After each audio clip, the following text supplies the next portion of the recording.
1 Kings chapter 17. Elijah the Tishbite from Tishbe in Gilead said to Ahab, "As certainly as the Lord God of Israel lives, whom I serve, there will be no dew or rain in the years ahead unless I give the command." The Lord told him, "Leave here and travel eastward, hide out in the Cherith Valley near the Jordan. Drink from the stream. I have already told the ravens to bring you food there." So he did as the Lord told him. He went and lived in the Cherith Valley near the Jordan. The ravens would bring him bread and meat each morning and evening, and he would drink from the stream. After a while, the stream dried up because there had been no rain in the land. The Lord told him, "Get up, go to Zarephath in Sidonian territory and live there. I have already told a widow who lives there to provide for you." So he got up and went to Zarephath. When he went through the city gate, there was a widow gathering wood. He called out to her, "Please give me a cup of water so I can take a drink." As she went to get it, he called out to her, "Please bring me a piece of bread."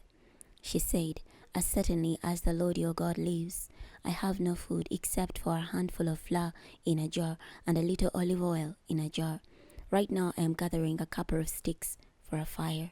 Then I'm going home to make one final meal for my son and myself. After we have eaten that, we will die of starvation." Elijah said to her, "Don't be afraid. Go and do as you planned. But first, make a small cake for me and bring it to me. Then make something for yourself and your son. For this is what the Lord God of Israel says. The jar of flour will not be empty and the jar of oil will not run out until the day the Lord makes it rain on the surface of the ground." She went and did as Elijah told her. There was always enough food for Elijah and for her and her family. The jar of flour was never empty and the jar of olive oil never ran out, just as the Lord had promised through Elijah. After this, the son of the woman who owned the house got sick. His illness was so severe he could no longer breathe. She asked Elijah, "Why, prophet, have you come to me to confront me with my sin and kill my son?" He said to her, "Hand me your son." He took him from her arms, carried him to the upper room where he was staying, and laid him down on his bed. Then he called out to the Lord, "O Lord my God, are you also bringing disaster on this widow I am staying with by killing her son?" He stretched out over the boy 3 times and called out to the Lord, "O Lord my God, please let this boy's breath return to him." The Lord answered Elijah's prayer. The boy's breath returned to him and he lived.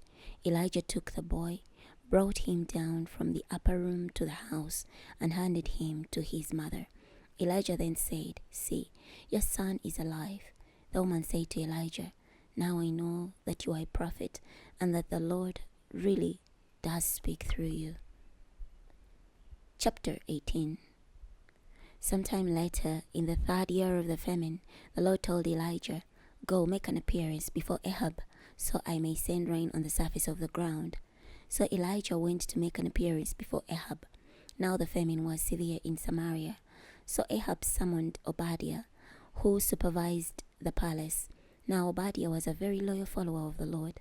When Jezebel was killing the Lord's prophets, Obadiah took 100 prophets and hid them in 2 caves, in 2 groups of 50. He also brought them food and water. Ahab told Obadiah, "Go through the land to all the springs and valleys. Maybe we can find some grazing areas so we can keep the horses and mules alive and not have to kill some of the animals." They divided up the land between them. Ahab went one way and Obadiah went the other. As Obadiah was traveling along, Elijah met him. When he recognized him, he fell face down to the ground and said, "Is it really you, my master Elijah?" He replied, "Yes, go and say to your master, Elijah is back." Obadiah said, "What sin have I committed that you are ready to hand your servant over to Ahab for execution? As certainly as the Lord your God lives, my master has sent to every nation and kingdom in an effort to find you. When they say he's not here, he makes them swear an oath that they could not find you. Now you say, 'Go and say to your master Elijah is back.' But when I leave you, the Lord's Spirit will carry you away, so I can't find you. If I go tell Ahab I've seen you, he won't be able to find you and he will kill me. That would not be fair, because your servant has been a loyal follower of the Lord from my youth. Certainly my master is aware of what I did when Jezebel was killing the Lord's prophets. I hid 100 of the Lord's prophets in 2 caves, in 2 groups of 50, and I bought them food and water. Now you say, go and say to your master, Elijah is back, but he will kill me. But Elijah said, as certainly as the Lord who rules over all lives, whom I serve, I will make an appearance before him today. When Obadiah went and informed Ahab, the king went to meet Elijah. When Ahab saw Elijah, he said to him, is it really you, the one who brings disaster on Israel? Elijah replied, I have not brought disaster on Israel, but you and your father's dynasty have, by abandoning the Lord's commandments and following the Baals. Now send out messengers and assemble all Israel before me at Mount Carmel, as well as the 450 prophets of Baal and 400 prophets of Asherah, whom Jezebel supports. Ahab sent messengers to all the Israelites and had the prophets assembled at Mount Carmel. Elijah approached all the people and said, how long are you going to be paralyzed by indecision? If the Lord is the true God, then follow him. But if Baal is, follow him. But the people did not say a word. Elijah said to them, I am the only prophet of the Lord who is left, but there are 450 prophets of Baal. Let them bring us 2 bulls. Let them choose one of the bulls for themselves, cut it up into pieces, and place it on the wood, but they must not set it on fire. I will do the same to the other bull and place it on the wood, but I will not set it on fire. Then you will invoke the name of your God, and I will invoke the name of the Lord. The God who responds with fire will demonstrate that he is the true God. All the people responded, this will be a fair test. Elijah told the prophets of Baal, choose one of the bulls for yourselves and go fast, for you are the majority. Invoke the name of your God, but do not light a fire. So they took a bull, as he had suggested, and prepared it. They invoked the name of Baal from morning until noon, saying, Baal, answer us. But there was no sound and no answer. They jumped around on the altar they had made. At noon, Elijah mocked them. Yell louder. After all, he's our God. He may be deep in thought, or perhaps he stepped out for a moment, or has taken a trip. Perhaps he is sleeping and needs to be awakened. So they yelled louder, and in accordance with his prescribed ritual, mutilated themselves with swords and spears until their bodies were covered with blood. Throughout the afternoon, they were in an ecstatic frenzy, but there was no sound, no answer, and no response. Elijah then told all the people, approach me. So all the people approached him. He repaired the altar of the Lord that had been torn down. Then Elijah took 12 stones, corresponding to the number of tribes that descended from Jacob, to whom the Lord had said, Israel will be your new name. With the stones, he constructed an altar for the Lord. Around the altar, he made a trench large enough to contain 2 seahs of seed. He arranged the wood, cut up the bull, and placed it on the wood.